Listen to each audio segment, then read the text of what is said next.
Hey all!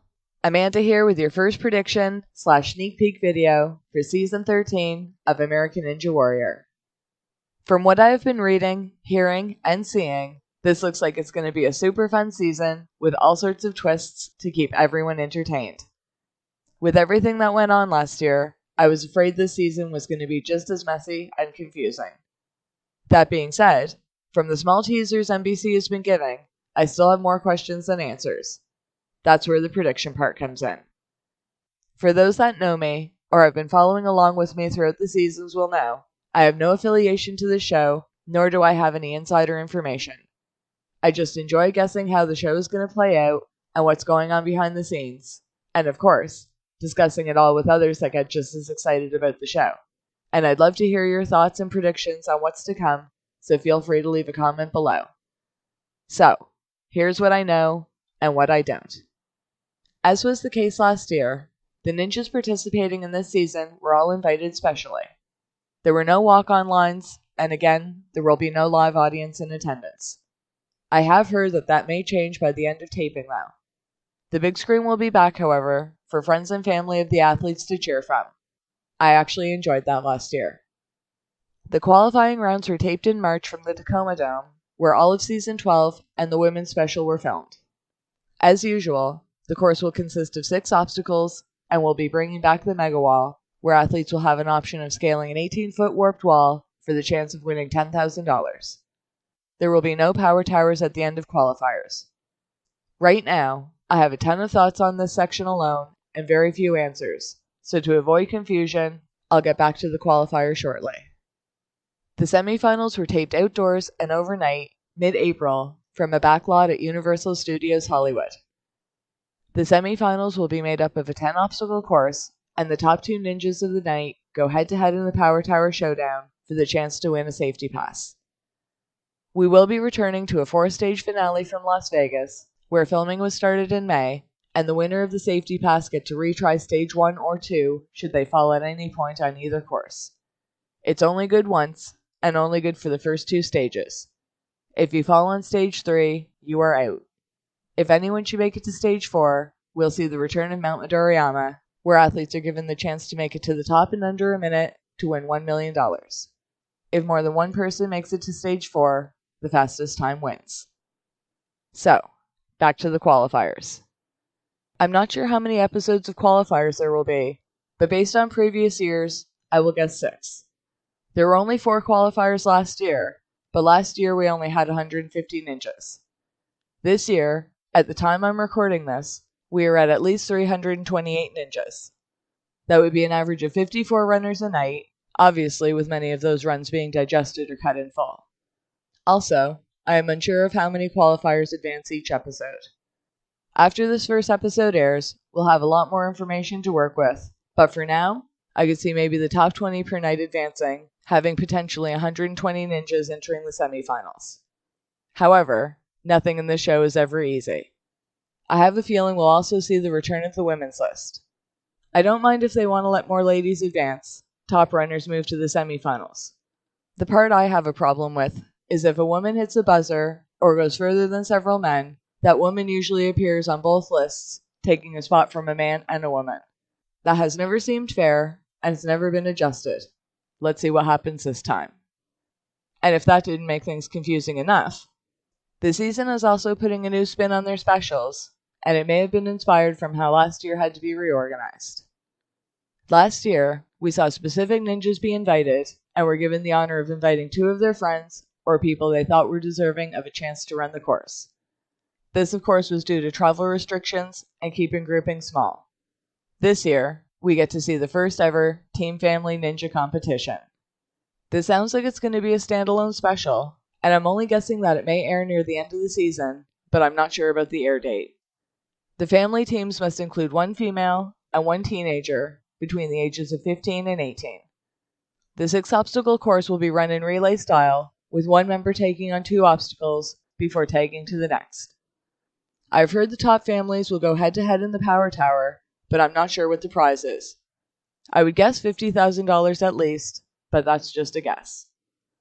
I've heard of a few families that have been invited, I know some of the youngsters have already participated in American Ninja Warrior Junior, and that the hosts are making quite a fuss over their performances. I'm very excited to see these up-and-comers, the ones that truly grew up on the show, that built courses in their backyards. But that won't be the only time we see them. We may hear the hosts say that they lowered the age limit to 15 this year, and yes, athletes as young as 15 will be running in the normal season on the regular course, but they were all invited. I think when things get back to normal and the show starts touring again, we will see the age limit go back up to 19. And yes, you heard that right. We will have, for the first time ever, teens as young as 15 running the course. The course will not be modified for the youngsters. They will run the same course as the adults, and I would not be surprised if they tear it up out there. Registration for Season 3 of American Ninja Warrior Junior recently closed, so if you're impressed with what you see from the teens this season, look for a new season of this spin-off in the future. Now, though the course won't be modified, does that mean we'll now see a separate leaderboard for the teens? I have to wonder if we'll end up seeing the top 20 that go the furthest the fastest, plus the top 5 female and top 5 teenagers advance to the semifinals. Maybe if we do have a third leaderboard, only the top 12 ninjas will advance, like in Season 12, with only the top 3 women and top 3 teens. Again, we will have a lot more information after Episode 1, but I'm already intrigued. And speaking of Episode 1, I don't know how many athletes will run, nor how many will advance, but I do have the basic breakdown on the course. Again, I have no insider information, so I could be wrong on some things, but these are just prediction videos and just for fun. If you want to be surprised by these new obstacles and twists, stop listening now. But for those like me that just can't wait, here's what I've heard. We have a ton of new obstacles, and I will do my best to describe them and how to navigate through them as clearly as possible. We start with the return of the shrinking steps. This is where athletes run up 5 steps, angled upwards, that decrease in size as the gap between them gets larger. They then jump out to reach a rope that they swing on to reach the landing platform. Next is our first new obstacle called Overpass. Ninjas must jump up to grab the first of 3 stationary bars that they must swing across. When the athlete grabs the first bar, the weight releases a trolley with a 4th bar attached, which starts to roll down a track above the competitor.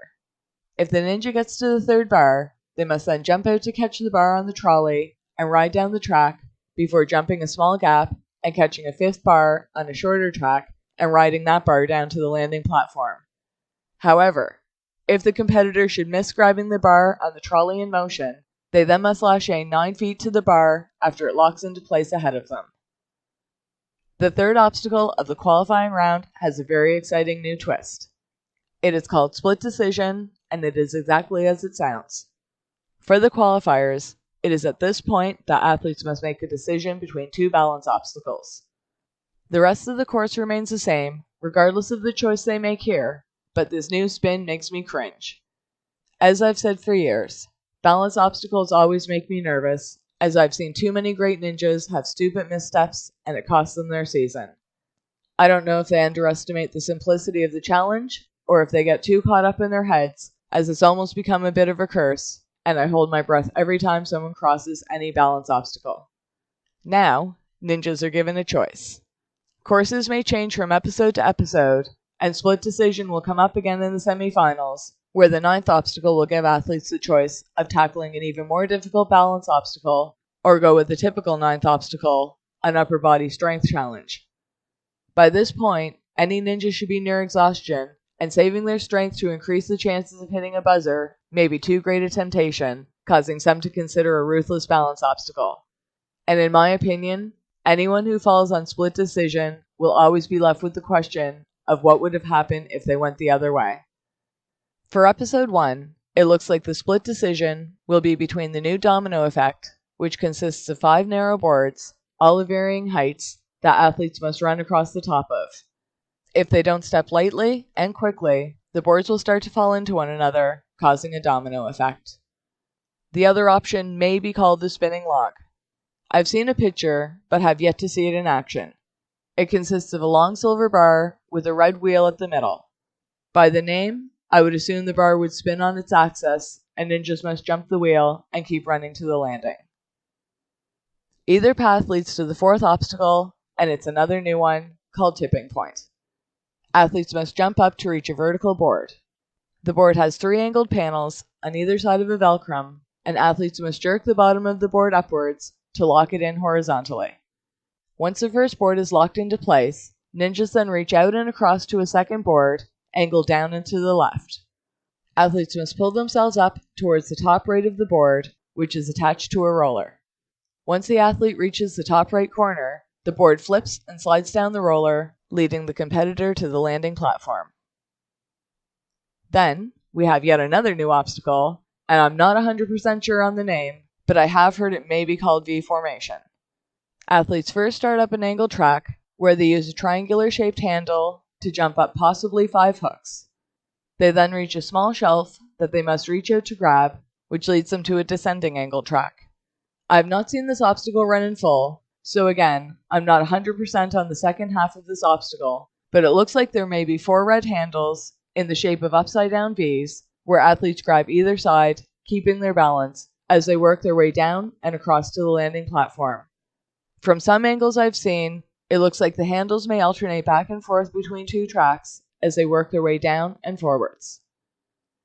We then end with the staple of the show, with the 14.5-foot warped wall, and again, we see the return of the 18-foot mega wall, where ninjas are given the chance to scale up the taller wall for a shot at winning $10,000. Usually, ninjas get 1 chance up the mega wall, and if they miss, they get 2 chances up the regular warped wall. Athletes usually get 3 chances up a warped wall, unless it's part of the finals, then they are on a time limit, and can try until they give up or time runs out. I may have read that the rules for the mega wall may change this season, where athletes may be given more than 1 chance for the mega wall, but again, this is not definite, just speculation. So, that's all I know about the course for episode 1 for qualifiers. I have a feeling courses may change between episodes like they did last year. Courses would change if the show was touring as well. Maybe not the full course, but I could see an obstacle or 2 being switched up in between episodes. We'll see. As for the competitors, I have no idea how many athletes will run per episode, how many episodes we'll have overall, or the breakdown of how many episodes will be qualifiers, how many semifinal episodes we'll have, or how many episodes the finals will have to be broken into. And, as I mentioned earlier, if we have a 3rd leaderboard for teens introduced, and that is only speculation, then I could not even guess how many will advance per episode and how many will advance to the semis. I do have the most current list of ninjas invited, though I'm not sure who will run each night, but I have heard a few names that will be running in this first episode, and if these new obstacles and the addition of the split decision wasn't exciting enough, this lineup should start getting you pumped for what's to come. In no particular order, Lindsay Skilston returns after taking 2 years off after getting married and having a baby. Lindsay debuted on Season 9 and returned Season 10, but missed Season 11 after getting married to fellow ninja Joe Green, who debuted on Season 8. I do not see any other seasons listed for Joe, nor do I see his name on the invite list, but we'll have to wait and see. NBC released a sneak peek run of Lindsay's, which I did see some clips from, to see the obstacles in order and in action, so I'll keep my thoughts to myself on this one. We also have some more familiar faces returning, like Army Captain Jerry Derillo, who made her debut in the military episode Season 7 and has returned every year since.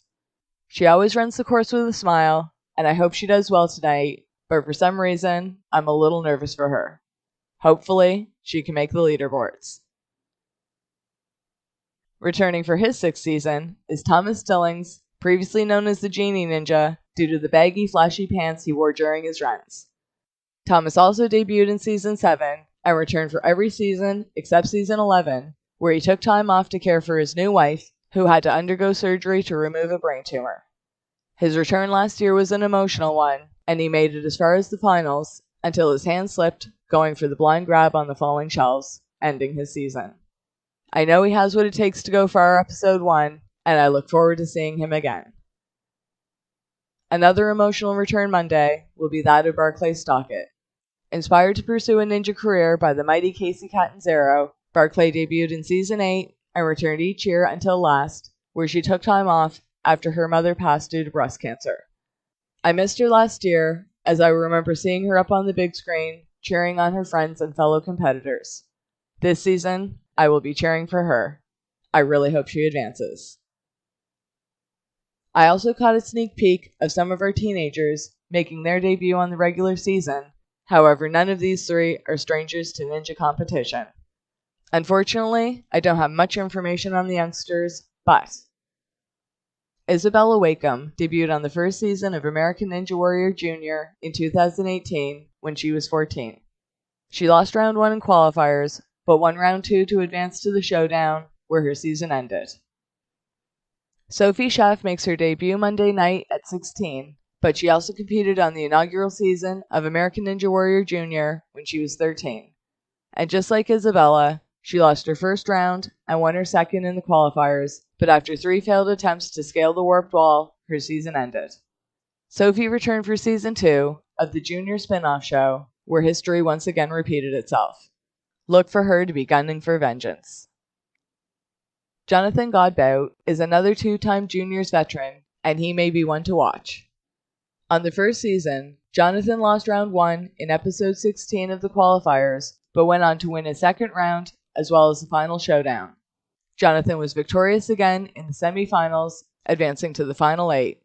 He was on fire when he advanced from the final 8 to the quarterfinals and came in 3rd overall, taking home $5,000. The following year, at age 14, Jonathan returned. This time, he lost round 1, but won round 2. Although he lost in the final showdown, he finished fast enough to remain in the top 2 amongst the losing competitors for the rest of qualifiers and went on to advance to the semifinals. He won his match there, moving on to the quarterfinals, where he fell on skyhooks, ending his season. I personally never really followed the junior competitions, but with the talent coming up with each passing season, I think I may put in more of an effort to catch it. And on the flip side, we also have the return of the oldest competitor in American Ninja Warrior history to complete 2 obstacles when John Luby makes his attempt to complete the course. John debuted in Season 7 at 63, where his run was cut after he fell on the first obstacle. He returned the next 4 years, making it as far as the 3rd obstacle Season 8, setting a new record, which he hopes to break Monday. And an old school ninja, with both experience on the course and in life years, one of my favorites from years ago makes his return after a 3-year hiatus. Sam Sand made his debut way back in Season 4 and competed 7 years in a row. I'm not sure why he took such a long break, but I'm sure we'll find out. I just hope he does well and decides to continue to return annually. He was always very well respected in the back amongst fellow ninjas, who seemed to turn to him as a mentor. Makes me wonder who else may grace us with a comeback. I have heard Michelle Warnke Burma and women's champion Megan Martin have been invited to return. I was worried last year when Michelle hinted at retirement to start a family and was concerned that newly engaged Megan might have followed suit. Let's hope they both accepted their invites. And of course, I'll always hold out hope for the mighty Casey's return. Sam Sand was one of the first in the community to open his own ninja gym and was formerly Daniel Gill's trainer. Although the course looks incredible, and the few competitors I've heard about look fantastic, in my opinion, the highlights of the night will be Mathis Kitawati and Daniel Gill. Kid trains with Daniel and made a sensational debut Season 10 after the age limit was lowered and started setting his own standards when he began posting records. He took the 4th fastest time in qualifying and took 5th place in the national finals. He became the 2nd youngest person to ever complete Stage 1 with the overall 3rd fastest time. He returned the following year, where he beat out friend and mentor Daniel Gill for a safety pass, which got him to Stage 3 in the finals, where he made it to the ultimate cliffhanger. Last year, he admitted to viewers that anxiety had been getting the better of him, and though he made it to the semifinals, Corkscrew spun him off into the water, making this the first year he did not advance to the finals. Look for him to be running for redemption. I see him clearing the course with one of the fastest times, unless he gets tempted to try for the Mega Wall. Kid has tried for the Mega Wall each year since its introduction, and has just missed out every time. I always find it interesting to see how confident people are, whether they hesitate and second-guess themselves, or just lay it all on the line and go for broke. Split decision and the Mega Wall will be tense moments for sure. But for someone who always seems sure of himself, we have Daniel Gill running on the opening episode of Season 13. Daniel Gill made his debut Season 7 and has returned every year since. This is my mom's favorite ninja, and I think a lot of fans would agree. Daniel is strong, fast, and consistent, and watching him run the course is like watching him breathe. His runs are clean, with fluid movements and very few errors. Daniel has made it to the finals every year he has competed, completing Stage 1 each time. Season 7, 9, and 10, he failed on Stage 2, getting to Stage 3 Season 8. Season 11, Daniel ran out of time at the 70-foot mark of Mount Midoriyama, coming in second, but last year, he took it all when he made it all the way to the final 2 in the Power Tower match, where he beat out Austin Gray for $100,000. This also marks the second season in a row where Daniel did not fall on a single obstacle. Look for this to be the run of the night, and for Daniel to take the fastest time Episode 1. Unfortunately, I have also heard that Jesse Graff will not be taking part in Season 13. Jesse was injured during the semifinals Season 12 and is off recovering. The Phoenix Najee Richardson also will not be attending Season 13. Najee was invited to participate, and although I'm not sure of the specifics, Najee dislocated his ankle and will have to sit this season out. So, that's about all I know for Episode 1. I saw another new obstacle, though I'm not sure the name or function of it, nor do I know where it might pop up. I also believe I have at least one version of the split decision for the semifinals. At this point, this is all speculation on my part, but once I have more information, I will make corrections. The split decision scene I saw looks like it's between a modified version of Spinning Bridge, where athletes must run across several red balls, all hung at varying heights, or Sideways, which is an upper body strength challenge. I'm guessing this will be shown in the semifinals at the 9th obstacle position, as split decision in the qualifiers should be at the 3rd obstacle mark and will be a choice between 2 balance obstacles. The other new obstacle I saw leaves me with a lot of questions. From what little I have seen, there are several red broken steering wheels that are attached to the bottom of swinging poles. The broken steering wheels, as I am going to refer to them as, have a gap at the top and bottom, and the entire wheel looks to turn left and right on the pole. The poles also look like they swing forwards and backwards, so it looks like the ninjas must keep their bodies straight as they jump from wheel to wheel until they reach the landing platform. If this appears in qualifying, I would have to guess it would be later in the course, like maybe obstacle 5.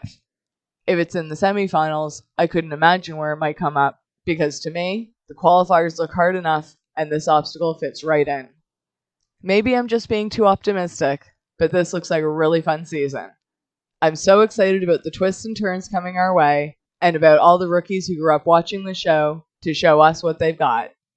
I was really worried that with last year being such a disaster, that the show would lose its momentum and fan base, but if this season is half as good as it's being presented, we should all be able to look forward to many more years of Ninja. Please let me know what you think of what's to come, thoughts on the new obstacles, the invitation list, the family aspect, and of course, who you'll be cheering for to take it all this year. Make your predictions, then check out Episode 1 of American Ninja Warrior, Season 13, Monday, May 31st on NBC. Check local listings for times. Then remember to come back here afterwards for a full recap and, most likely, a ton of corrections. So until then, enjoy the show!